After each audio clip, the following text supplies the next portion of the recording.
Magic is found in every room, where people connect over a shared purpose.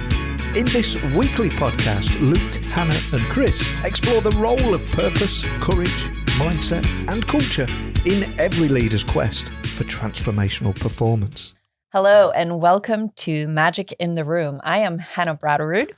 I am Ben West, and today we have Mr. Symon. That's what your students call you, right? Mr. Symon Hajjar. Yeah. So welcome. Thanks for joining us on Magic in the Room. I'm really happy to be here. Thanks for having me. Awesome. So let me give just a little bit of context. So one of the things that we like to do in Magic in the Room is just have people on who are purposeful, who live purposeful lives. And so you are the founder, owner, creative force behind Hot Toast Music Company, which is a band that here's kind of how I experience you. So I'll kind of give some context of why I wanted to have you on. So I have a 5-year-old Eden and a 7-year-old Abraham. And so we go to your shows and I love it because it's like, they're out there, they have the drums, they're hitting things, they're having fun.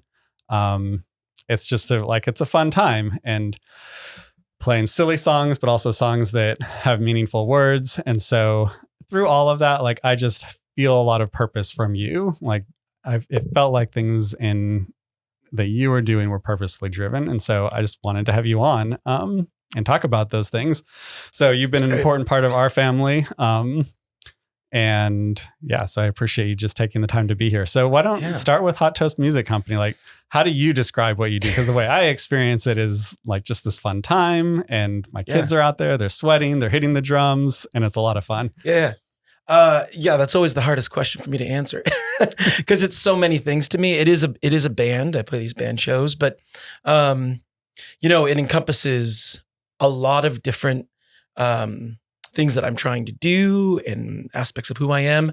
I would say Hot Toast Music Company is kind of my attempt to be a part of kids' imaginary world of play and learning and to participate in it and to begin to wrap songs and music around all of the incredible things that are developmentally happening in a child's brain from the second they enter this world. I know that sounds really intense, but that's how I see all of this. It is taking advantage of teachable moments. So I think that comes out as making songs and putting on concerts, but I also do classes in schools and create curriculum. I write about literally anything and everything the kids are interested in, curious about, developmentally doing. They don't have to tell me their words. It's a lot of watching and observing and coming alongside. I really believe that kids are innately learners. And so Hot Toast Music Company is my attempt to kind of be part of that and also my own previous childhood, kind of accessing that. And then I have kids. So that's not a clear answer, is it? Go to the website. So I love this description from your website about, Hot Toast is not quote unquote, just kids music, but an opportunity for wide-eyed innovators of all ages to join in the fun of self-discovery and creativity. And everything about that just feels so value aligned with what we do at Purpose and Performance Group. Now we happen to work with adults, but as our primary audience, but those adults have kids and were kids. Sure.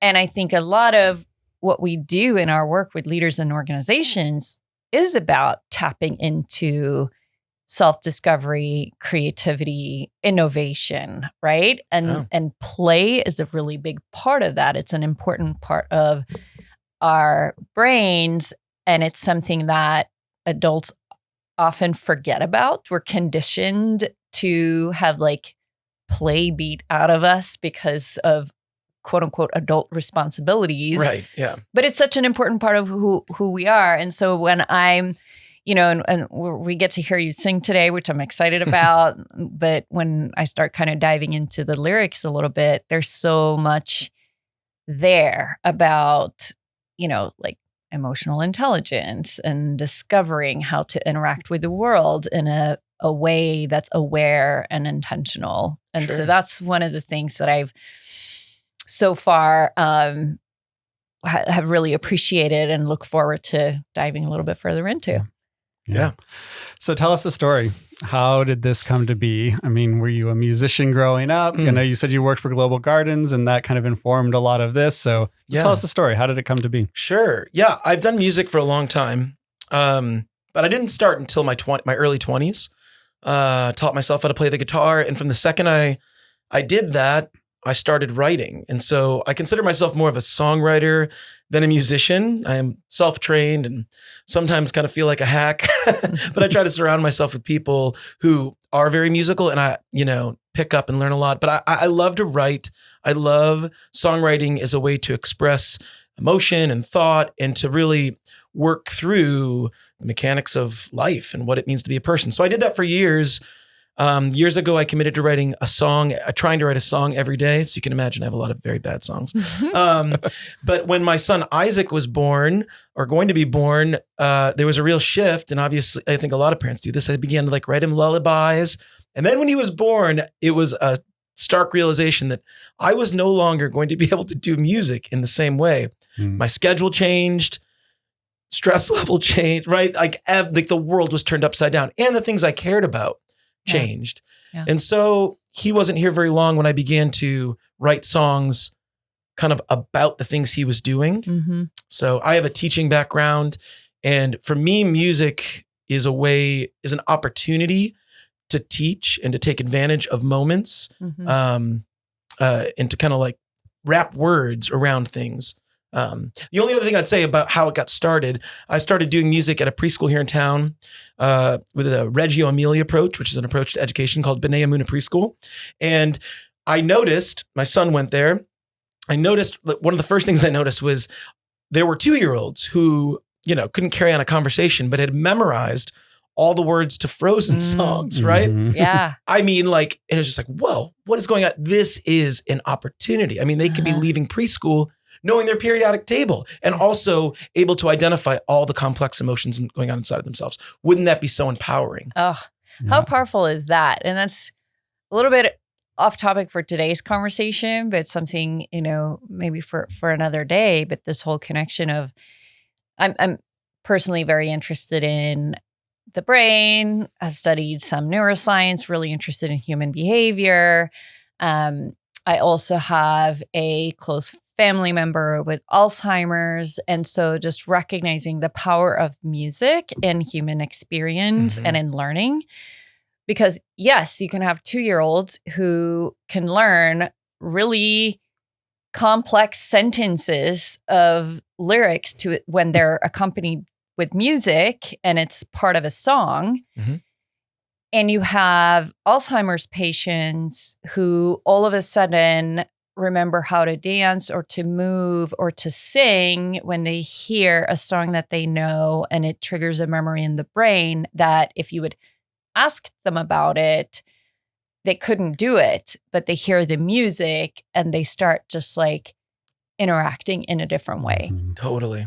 I mean, I like to think about it as a toolkit that you have as adults. Hopefully we have this. If we're successful in our careers and in life, you have mechanisms for coping and to be able to move yourself from one state of feeling or thought to another, right?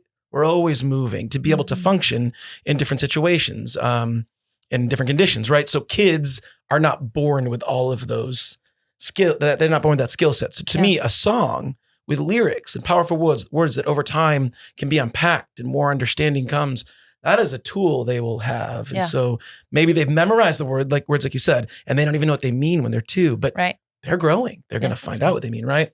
So that's awesome. Well, and I mean, it's a parallel to what we do. We're talking to leaders about how to be in touch with and aware of their emotions, how to consider how I show up in a situation. It's all the same thing, just at different ages and different stages. So I'm kind of wondering, as we've learned about purpose, one of the things for me is just realizing that having kind of I have this purpose, something that I want to do is first step. Second step is really, for me, often about courage. So you just mentioned, and I didn't know this, but you just mentioned that a couple weeks ago, you switched to you're doing this full time.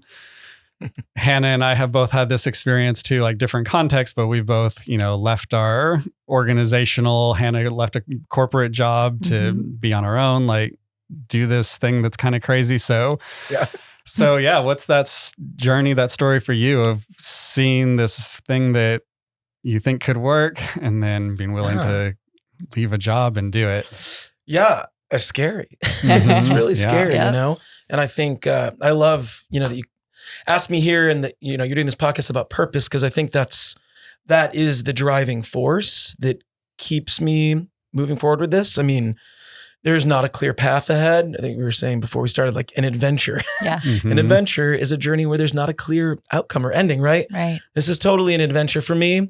I think the purpose and also the excitement that comes from being with kids and getting to be a part of watching them make choices and decisions and change, which I think is something like I've worked with adults in management for years. And that was always like the thing that you want the most, right? From the people who are working under you or you're working with, is like the ability to change the way you think, which changes in action, right? Yeah. And then we can move into like, who knows what, on an adventure. Right. Kids have this ability to change so frequently. And I say that to them a lot. I'm like, you are master human beings. Like, you are going to change so much in such a short period of time. Yeah. That's incredible. And you are built for that change, right?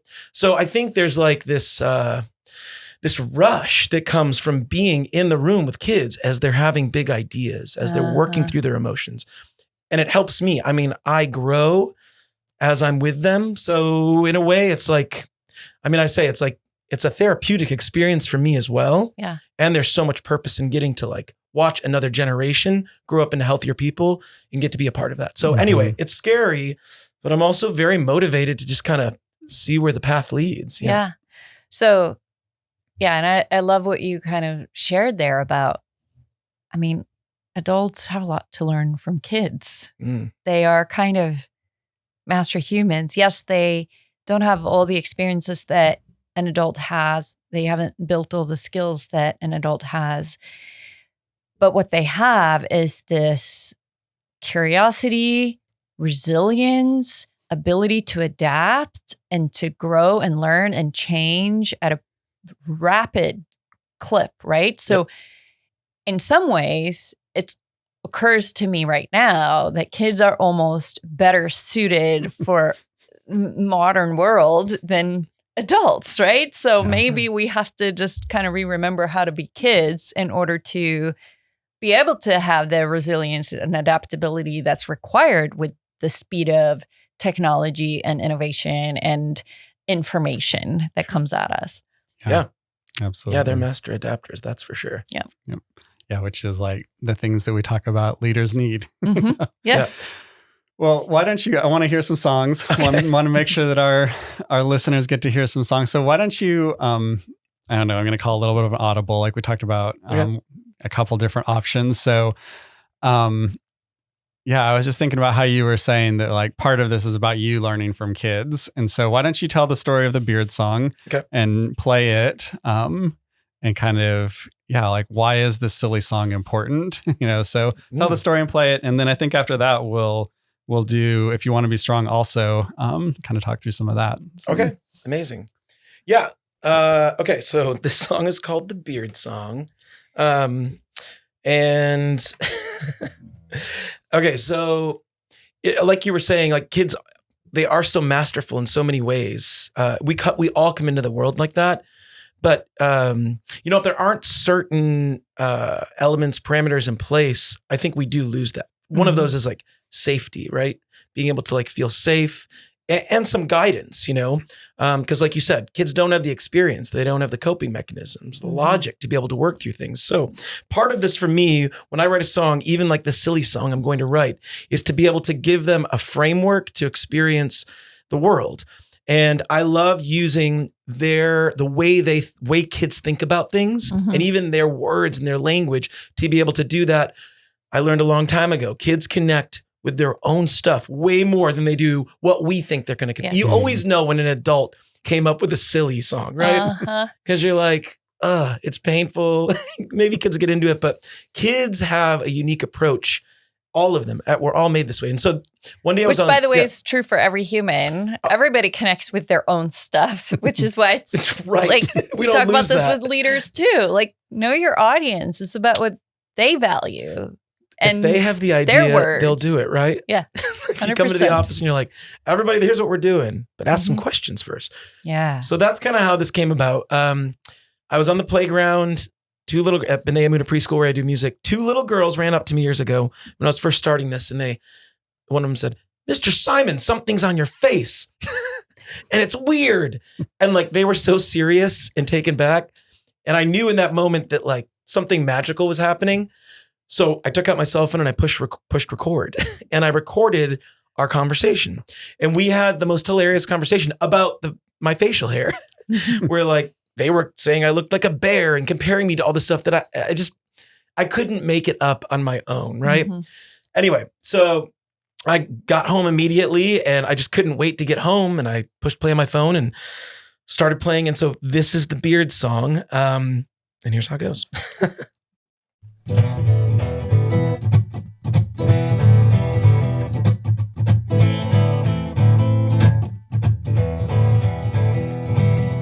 I woke up this morning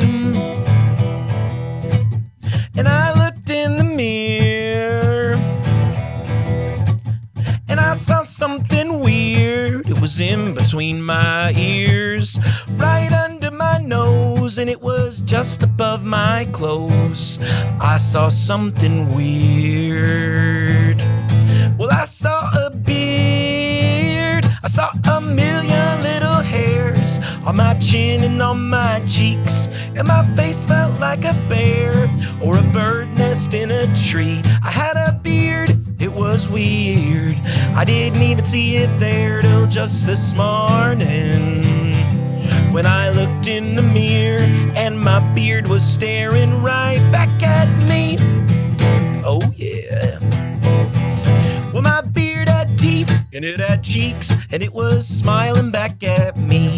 Now I tried to pluck it out. Ouch! It grew back like a weed. I was like, where is my face? Something's growing in its place. I tried to brush it and everyone was like, that's kind of strange. And so I decided to braid it into pigtails.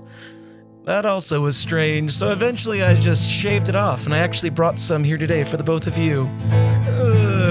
Come on, tell me what's the deal with my beard. I got a million little hairs on my lips and on my neck. It feels like there's a broom or a mop stuck on my head. I got a beard, it's so weird. I didn't even see it there till just this morning, when I looked in the mirror and my beard was staring right back at me. And then we got to do the beard dance. I call it the itchy beard dance. Zabba-dabba-dabba-doo-da-day. Shooba-dooba-dooba-dooba-diggity-dum. Zabba-dabba-dabba-dabba-diggity-doo. Wop-bop-babba-dabba-doo-da-day. Yabba-dabba-dabba-dabba-tiggity-bop-bop-bum-a-doo-doo-doo. Well, now this beard is itching my face. I got a million little hairs in my ears and up my nose, and my face feels like a rug or a fuzzy winter coat. I got a beard, it's so weird. I didn't even see it there till just this morning, when I looked in the mirror and my beard was like, you probably should have shaved for this one. Right back at me. Awesome. Ooh. Yeah. There's the beard song. Perfect. Thanks for playing it. And like, I love it. Part of why I wanted you to play it was because like on the surface, it's a silly song. Yeah. And I think like, we have this podcast that's for business people and we talk about purpose and we have people do like workbooks about purpose, but like purpose comes out in all sorts of different places. And like the song comes from a very purposeful place and it has like a really important message behind it and way that it came to be. And so, yeah, I just think it's important to like call that out, that like this idea of purpose is not all about like these businessy things, or Mhm. like it can be fun and it can be silly, and that's part of And it. it's playful, which Yeah. is engaging. It's engaging to the brain on a different level, right? Yes. So I've been reading this book called Humankind: A Hopeful History, which is a phenomenal read that is very thought-provoking. Mhm. And the whole premise is that, humans are innately good. We're wired for cooperation and collaboration, for community, Mhm. and violence is not really in our nature. It is available to us, and we can be primed for it. But one of the interesting things is, so in the book they look at play and why play is so important for our experience, and look at different species that play. It's the most intelligent animals that play. Mhm. And so play is part of intelligence, and it's part of interacting with the world in a way that gives room for creative new ways of creating meaning, which is what we do as humans, right? And so that's what I take from this song, right? It's playful, but it's discovery. It's like thinking about something in a new way. Like, what are all the different things that a beard could be? Yeah, right? totally. And it just kind of opens the mind to new thinking. And like, I really see play as problem solving. Yes, You know, absolutely. I mean, you see this when you watch kids, especially of my own kids, my experience. I've learned a lot about working with people from just watching my kids. We've had a number of deaths in our family over the past years, and having to tell them at a young age and talk to them about these like really intense concepts that as an adult, they're hard to work through. Yeah. How do you have that conversation with a child? And then watch them. And then they go in the room, and the first thing they do is they get their toys, and I'll stand outside the door and I'll listen to them. And they've given as they get older now, now they've constructed all of these scenarios where people in their little, society of toys have like experienced loss, and they're helping each other work through it. And it is just mind-boggling to watch. And I think as adults, we need that same thing. But play is, as an adult, especially, I think, a skill that we need to nurture and practice and relearn how to do. Because I think you're right. Absolutely. We miss it. The other thing I'll say about that song is I read this book when I was first coming into management at Global Gardens called Crucial Conversations. Yeah. And great it really, book. man, it really changed everything for me. And one thing about that book that has affected my songwriting and working with kids even is saying the things that you like, making sure you say what you're really needing to say. Yes. Pointing out the elephant in the room, or things that might be obvious to you, but not to the person you're talking to. I think we take a lot of it for granted with other human beings and make a lot of assumptions because things are obvious to us or come naturally to us. But if we stop taking each other for granted, suddenly the person across from you becomes a wonderful and mysterious being. Yeah. And you as a leader or a teacher become a learner, which makes the best, I think, leaders. Yeah. Absolutely. So anyway. Yeah, absolutely. Which is pointing out beards, they take it for granted. The hair on your face. It is strange. It is weird. Yeah. Well, behind the scenes, you're running a business. Yeah. And, what we see, like what my family experiences is just fun concerts, but behind the scenes, you're running the business. So I don't know, what's that experience been of having to do a business and integrating your purpose into this business so that it supports this creative output? What's that experience been for you? Well, I mean, it's a lot. It's a learning curve. I think, it is not easy. I do think, and I said this earlier, but I think the believing in it so much helps me. My personality, I'm very much immersive. I learn by being around people, by doing things.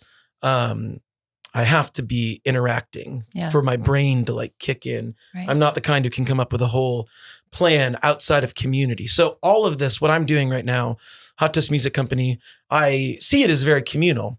And so a lot of what I have going now has been built from relationship with kids and parents and preschools and schools and and just kind of following where, I kind of like casting out lines, and when something bites, going after it. And so through that process, I've begun to cobble together, what is this really? And I think that's part of the excitement of the journey for me is I'm also finding out what this is. And I think one thing I did, if I learned one thing from leadership, it's like, you don't know until you know. And you kind of have to be willing to change and morph and like figure out what you're doing as you're doing it, but also know what you're doing as you're doing it, right? And then change on a dime. So that's kind of what I'm in the midst of. Everything is constantly changing. I'm doing everything. And then I'm like, okay, maybe I can't do any more of this. I have to say no. That's the season I'm in right now. Yeah. I'm doing too much, right? It's a great problem to have, but.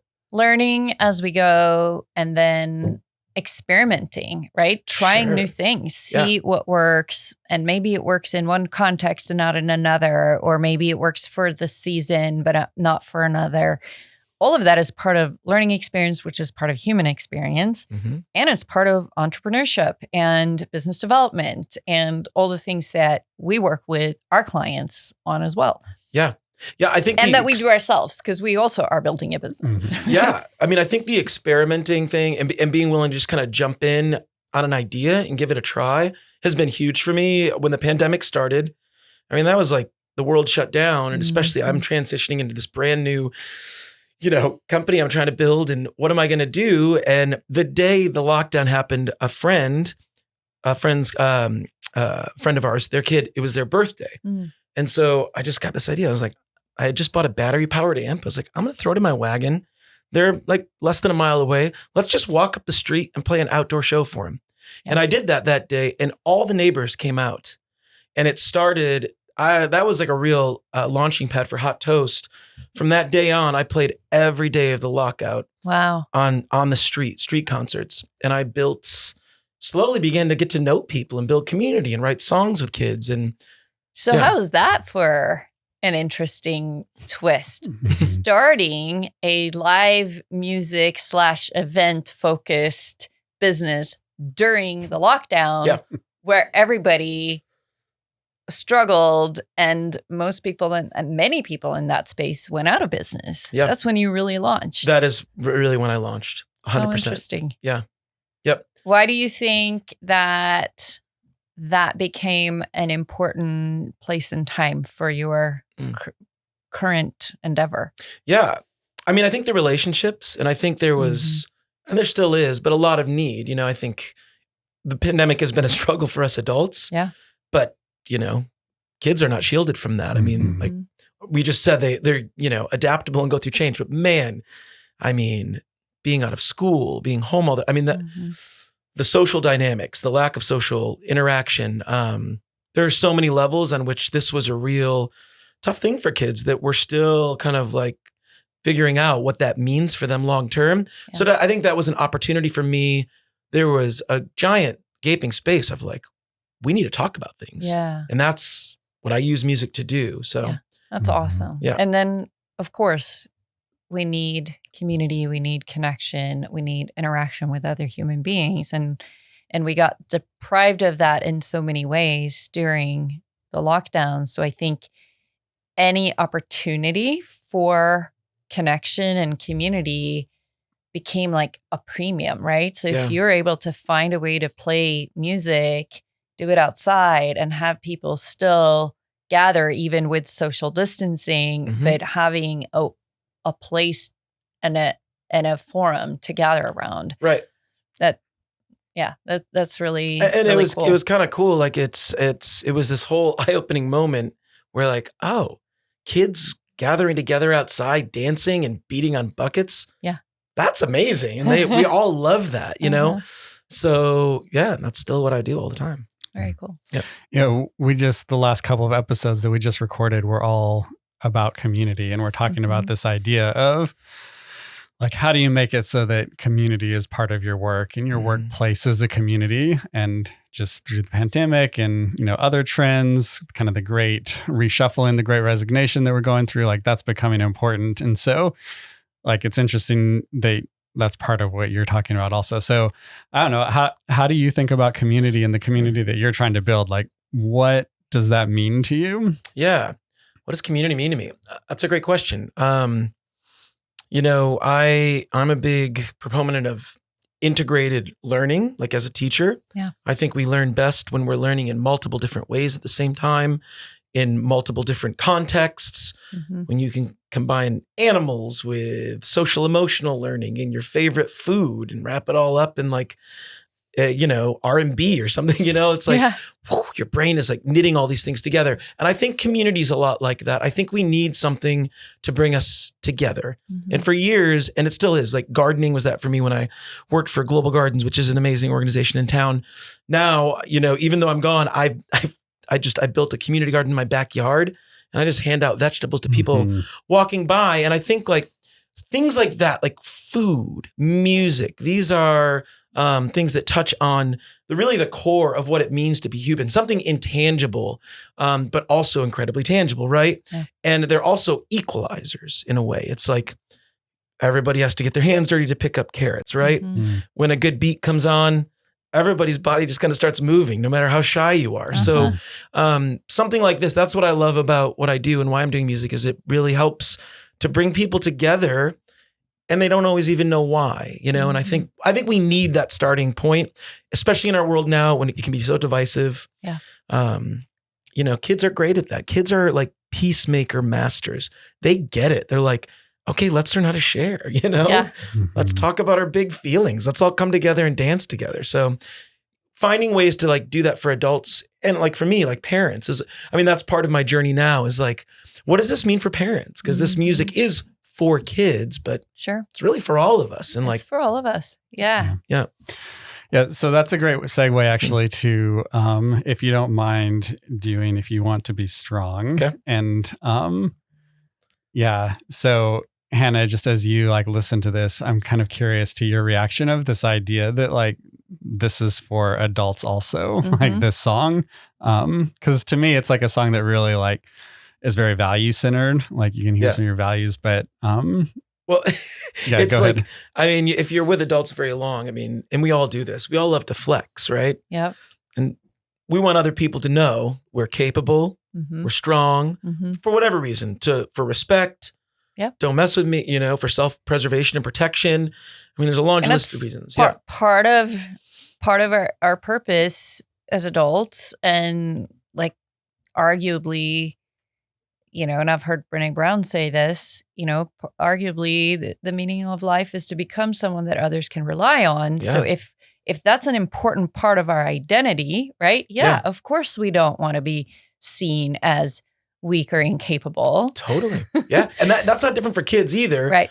I'd go into classrooms and like, they're all like, Mr. Simon, look at my muscles, And so it's already beginning. And so I think this song, in thinking about that, I was like, what does it mean to be strong? Who are the strong ones in this room? Maybe we need to define what strength is, And so, I'll just play for it. This is called If You Want to Be Strong.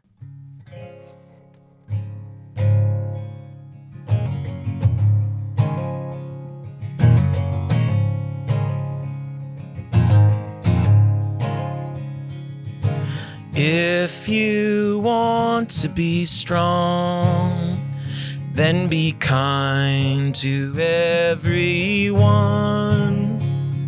'Cause there's gonna come a time when it's hard to be nice. So remember what it means to be strong. And if you see someone fall, stop and help them up. Tell them that it's gonna be okay. And use the power of your words to make someone feel good. 'Cause this is what it means to be strong.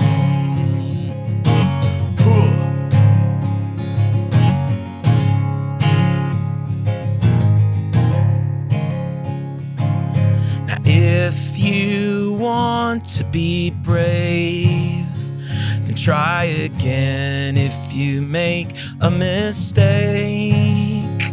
Don't give up if you get stuck. Keep believing in yourself. 'Cause this is what it means to be brave. And if you're ever feeling sad, give your back a pat. had. Remember that we all have hard days. Don't just hide inside your shell. Find a friend and ask for help. 'Cause this is what it means to be brave.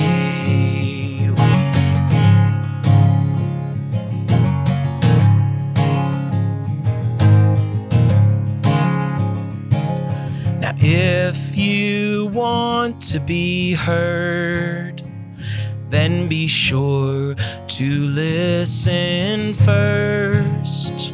When everybody gets a turn, there's so much we can learn.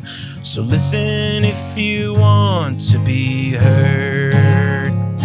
When you quiet your own voice, you make room for someone else, and they can do the same in return. Everybody has 2 ears, so they're extra sure to hear. So listen if you want to be heard. Oh boy. Yeah. That's a pretty powerful song right there. And it could be basically a leadership textbook. Yeah. Yeah, totally. I mean, there's so many leadership principles there. And, Ben, you kind of teed this up a little bit, but yeah. So a lot of the work we do with, helping leaders develop into the best versions of themselves. Yeah. That's really what this is about, right? Recognizing that kindness is strength. Yeah. Recognizing that leaning into discomfort and trying things and sucking at things at first is courage. To have the courage to just try, even if you're not good at it. Yeah. And just try again and again. Like that's the learner mindset. That's a growth mindset. And that's what kids do, right? Yeah. And providing that space and, where it's safe to do that. Yes. Right? That's leadership. That's courage. Asking for help means being brave. And that's often why people fail to ask for help, is because they're afraid of that perception of not being seen as strong and being seen as weak. But it's actually true that there's research that shows that people who ask for feedback is actually perceived as strong and capable, not the other way around. Yep. Right? So asking for help, vulnerability takes courage, admitting that we're not always strong and that we sometimes do need help. And then, the most important part of the song is the whole thing about listen. Yeah. If you want to be heard, listen first. Yeah. I mean, it's like hilarious to me as we're talking, is I'm just like, this is like preschool 101. I mean, honestly, we're talking about like running businesses and being CEOs. And it's like, these are the lessons that preschool teachers, like good preschool teachers, are working with their kids about, these kinds of values and virtues. Yeah. My son Ezra came home a couple months ago. He's graduating from preschool, and he is such a little songwriter. He comes up with the coolest stuff. He came home and he said, "I got a song," and this is his quote. We made a song out of it. He said, "The little stuff is the big stuff." There you go. And we say a version of that. We say that the soft stuff is the hard stuff. Yeah. Right? Yep. Soft skills are hard skills. 100%. To learn. Yeah. And it's not easy. I mean, it really comes down to like, who are you as a person? Yeah. We're not comfortable always getting into that. We're like, I'm just here to like work on the computer. But it's amazing. It's like the person you are impacts everything you do. Yeah. The little stuff really is the big stuff. And that's character development. And that's what we're talking about too, right? Yep. Character. Yeah. So I'm wondering, and this is for both of you, like, this is like preschool 101. And yet, like, we're doing workshops with professionals at every level of every organization where we're talking about these same things. So, like, why is it that we have to keep talking about these things? And, why do we get to look to kids to learn those things? Yeah. Good question. Yeah. I mean, I think as we go through our developmental journey, right? It's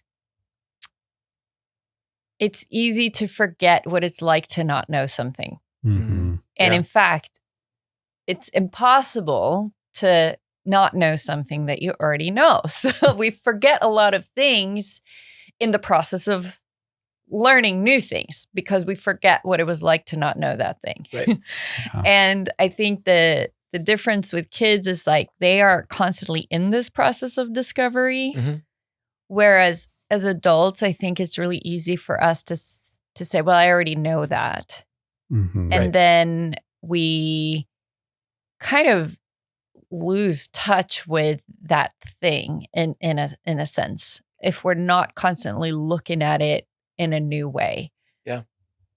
And I think that's part of the human experience. Like we need those reminders to, okay, instead of getting frustrated, let me get curious. Yes. Curiosity. Get fascinated rather than frustrated. Let's get interested in this thing that's happening right now that doesn't feel great.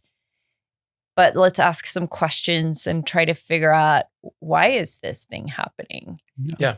Rather than just reacting to it. And those are the skills that, it sounds like in your work, both as a teacher, educator, and now, kids entertainer. Yeah. You're working on helping to learn those skills. But a lot of kids didn't have a forum to learn those skills growing up. A lot of adults have never effectively learned those skills and are having to go to therapy and different, and I'm a big fan of therapy, by the way, but yes, just learning how to even have language to describe what we're feeling so that we can even know what we're feeling. Yeah. Because if we don't have the language to describe it and to be able to talk about our emotions, we don't even know that that's what we're actually feeling. Right. If we can't talk about it, we don't know what it is. Right. Right? We can feel it, but we can't describe that experience. And that's when we often get hijacked because we don't have a way to effectively manage the emotion. And that's part of emotional intelligence, of building emotional intelligence, is that awareness and vocabulary and fluency with the language of emotion and expressing emotion and managing it, not just pushing it aside and pretending like it's not there. Right. Yeah. The power of just being able to say, I am mad. Yes. Like feelings, I have a line in a song, feelings aren't as scary once you give them a name. And it's amazing how it puts you in charge a little bit once you. There's a lot of neuroscience that will back that up, right? Yeah. Yeah, and I was just thinking about like all of that. Part of this also is about like kids have one set of experiences, but adults have like kind of some layered on experiences. Yeah. Some good, some traumatic. And so it's like we're constantly having to relearn these lessons in our new context, right? Like, I may have learned and been good at listening when I was a kid, but I had some experience where somebody didn't listen to me or whatever. And there's some trauma around that. And so now like it changes my perspective. And so I have to relearn this thing at a new depth and a new level. Yeah. Which is not easy. I remember needing to have, this is a learning curve for me, but more like disciplinary conversations with people in my previous position. And it was always, man, that was a steep learning curve for me and really difficult. And what I began to find out is like, people are scared of being in trouble, right? Yeah. And really and there's a song I wrote called "There's No Such Thing as a Bad Kid," and I love what you said earlier, that the book you're reading about how people are good. That is something that influences everything I write. It's part of my faith. It's like, you're good. You came here good. Now, a lot of crap has happened. Yeah. Possibly by the time we got to this, as an adult sitting here. But really also, I believe like the brain knows how to repair itself. And so a lot of this, when I say like, it's like preschool, a lot of it is creating a forum, like through questions, through the way you construct your workplace environment or the way you manage people, to give people the opportunity to like, and the space and the tools to be able to work through things on their own. We love telling people because we know the answers. It's this whole assumptive thing. Once you know it, you're like, everybody should know this and I'm going to go tell them. Right. That's not how people work. We were made to learn, innately learners, right? And so good questions, like play, creating a place where people can figure stuff out and problem solve and experiment. Like you said earlier, man, all of that. We need to give adults those same opportunities and believe in them. People want to be believed in. Kids, I look at my kids all the time and I tell them, you're going to be okay. Yeah. You're throwing a fit right out. It's going to pass. You're going to be all right. Adults need to hear those things too, you know? So anyway, I think there's so much parallel. I feel like we should have CEOs go to like preschool conferences and like, how do you set up a playground? Because the dynamics are incredibly complex. Yeah. And it's really interesting, like Reggio philosophies and how they approach even conflict and things like that. Yeah, absolutely. And that's, and not to just go down this whole rabbit hole, but this book that I'm really reading, which really is a book about, it's a social psychology book. And it is, you know, there's a certain view of humanity that emerges from this book, right? And the idea that people are good is not a new thing, and there are different schools of thoughts around it. But he does talk about playgrounds as one example, right? Of there was this movement. I think it started kind of it started in the UK, but it got popular in the Netherlands as well, about these, like, I can't remember what they were called, but they were basically, you know, just like kind of like construction sites where there was just like tools and things for kids to interact with. And it was not safe, but there were very few accidents. Like it wasn't like, kids didn't really get hurt, but they were really, really engaged. And there was not fighting and screaming and all this stuff because the kids were like really intellectually stimulated. There was, you know, they had room for their curiosity to just like interact with the world in this way. Yeah. But those sites looked kind of ugly. They were kind of like unplaygrounds, but they became like really, really popular because kids loved them, because it wasn't this like very sterile environment that was curated by an adult primarily for safety. For the requirements of the insurance company. There you go. Yeah, they know the difference, don't they? Yeah. And we do it too as adults. Yeah. Well, I'm kind of curious about the future. So you have a new album out, which is about EQ, like we're talking about. So new album, what's kind of the future of Hot Toast Music Company? Where's it headed? Yeah. Well, I mean, one of my dreams, I've had a dream for a long time of doing kind of a show. I want to basically create more resources and materials for parents and kids that they can access without me showing up to their doorstep, because I love showing up to the doorstep and I'll continue to do that. But so I want to be able to capture some of the magic. You know, I'm like incredibly inspired by some of my influences as a child, obviously like Mr. Rogers, Reading Rainbow, Sesame Street. I mean, some of these shows were so thoughtful, so catchy, right? And the lessons carried with me until now.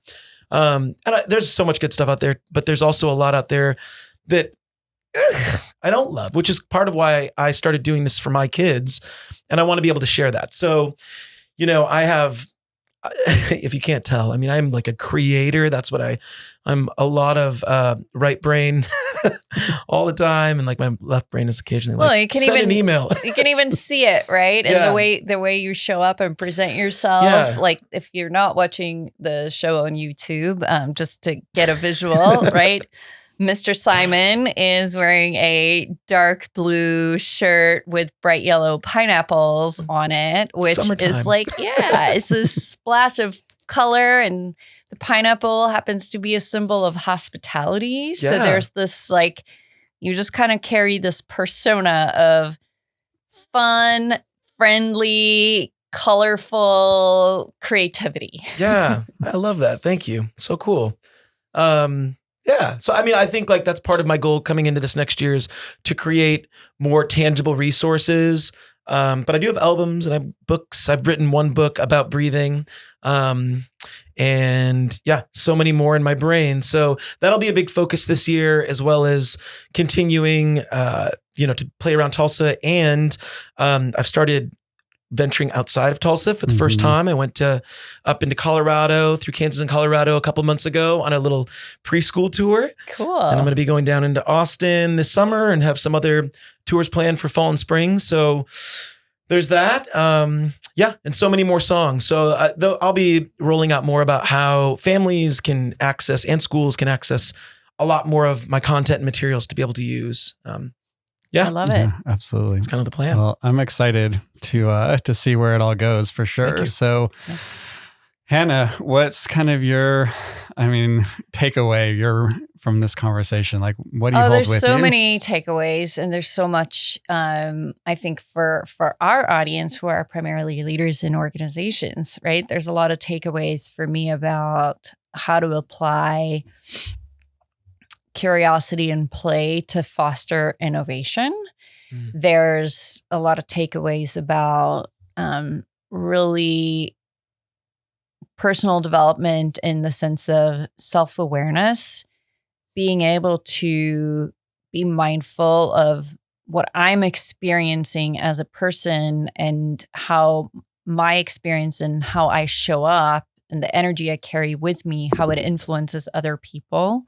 Right. And that's what, when we talk about EQ, emotional intelligence, I don't know, Ben, were we planning to have one more song before we go out? Because we can. I would love to hear the song Feeling Things. Because to me, this is really about emotional intelligence. Now it's written for kids, but to me, it's a really great way to kind of put some language around this really big part of human experience, which is emotion. Yeah, absolutely. Yeah. I will not keep us from doing another song. All right. I'm going to plug myself back in here. Rookie move. Yeah. Okay. So this song is called Feeling Things. And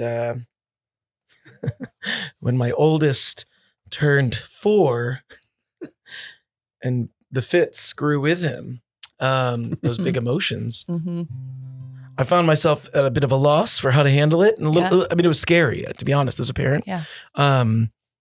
It did not really feel comfortable with like the size of the emotions. Yeah. And I did some reading and what is her name? Janet Lansbury. Okay. I would highly recommend looking her up. She has a lot of great stuff about how to raise kids. A huge influence on me. And so after reading some of her material, this is a song I wrote for Isaac and now for so many others. It's called Feeling Things. You can be mad without being mean. You can get angry and not have to scream. Some things will happen that make you upset, but you have more options than just throwing a fit. You can be sad, it's okay to cry. When you let the tears out, you'll feel better inside. 'Cause you were made for feelings. You were made for feeling so many things. You were made for feelings. You were made for feeling things.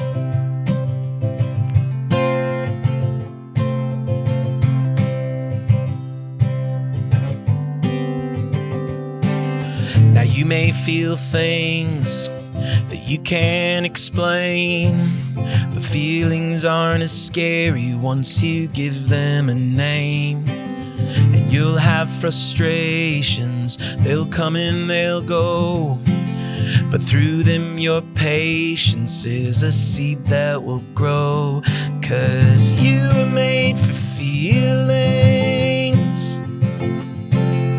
You were made for feeling so many things. You were made for feelings. You were made for feeling things.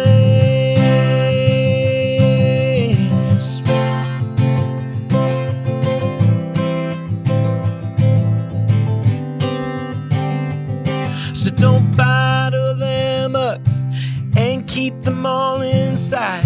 Your emotions aren't an excuse for being unkind. When those bad thoughts start creeping up into your mind, Give your feelings a name and bring them out into the light. And if you have a hard day, go tell a good friend. Oh, sometimes it takes two to carry heavier things. And when your feelings feel so big, you can't keep them all inside. Pack them up into your tears and let them roll out of your eyes. You were made for feelings. You were made for feeling so many things. You were made for feelings. You were made for feeling things. Yeah. Thank you. Woo. So I listened to a little bit of Janet Lansbury also. And so like, you know, when you mentioned before you started playing that song, like that your kid's emotions was kind of scary to you, you know, and I've experienced that. Yes. You know, my 5-year-old, we butt heads a lot. And like part of it for me has been, yeah, like being okay with that and not being afraid of like those big feelings that she's having.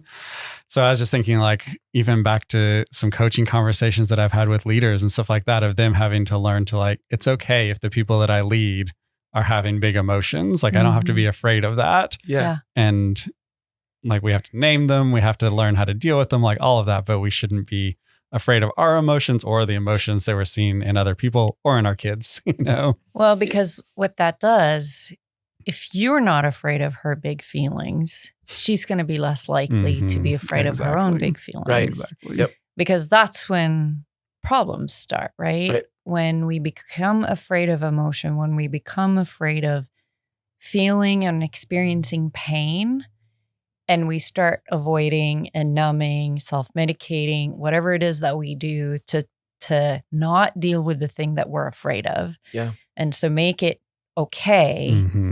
But what's so cool about this song is like, it's about, you know, managing emotions too, of recognizing it's not an excuse to be unkind. It's not an excuse to do things that harm other people.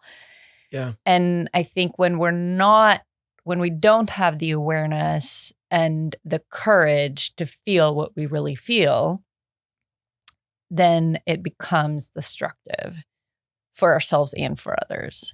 Yeah. I always feel hesitant to put songs like this out there on albums accessible to adults because I don't want them to be used as a hammer. You know what I mean? Like, or preachy, you know? And like, even this song for my son, I say I wrote it for him.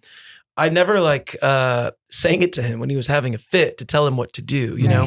And you know, we were talking about earlier, is this kids' music?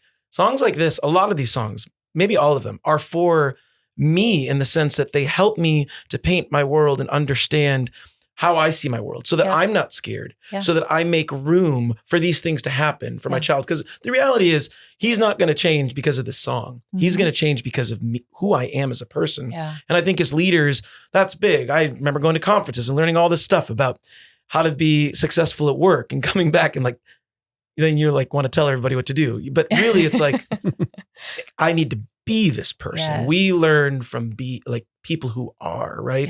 So, and I think all of these songs, that's how they are to be utilized. That's the behind the scenes. It's like, not like my kid's throwing fits, put on the fit song, right? It's like, this is what I need to remind myself of, is there's room for this. And like, they know, their brain knows how to handle this. I need to make room for that, make them feel safe, let them know it's going to be okay. Like you were saying, I feel confident in you. Yeah, you're good. You're okay. You're going to make it. You're capable. Yeah. Oh, that's awesome. Well, Symon, thank you so much. It's been really a joy to get to know you a little bit and to have this conversation. I look forward to seeing one of your shows sometime when I'm in Tulsa. I used to live here. I no longer do, but I come to visit. So I'll be sure to look you up. And Ben, anything before we close? I just, kind of my takeaway from this conversation is just gratitude, like you're kind of a part of our family. So, just grateful for like that part of you, but also just, the world needs people who are purposeful in doing these things. So just thankful for you to be here and, Eden has been looking forward to this episode, so she's going to watch it and be excited. So, so just thank you. Thank you for taking the time to be here and for the work you do. So if people want to find you, find your music. And your music, Yes. How do they do it? Hottoastmusic.com. Also really active on Instagram, at least right now. That's like kind of the main way I communicate with fans or people who want to know what we're doing. But I'm also on Facebook. And I do have a YouTube channel, which there are a ton of videos up there of like so many songs, and I'm always kind of adding to it.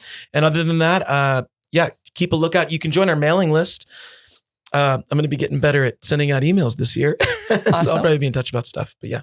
Very awesome. cool. Perfect. Thanks so much. And Hannah, if people want to find us, how do they do it? purposeandperformancegroup.com. If you're curious about how to build stronger cultures within your team, if you need tools, if you need a coach in your corner to help you do that, you can find us on our website or through any of our social channels. We'd love to hear from you.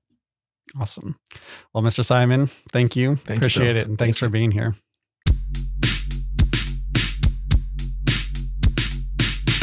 Magic in the Room is hosted by Chris Province, Hannah Bretterow, and Luke Freeman, and produced by Ben West. Theme music is by Evan Grimm.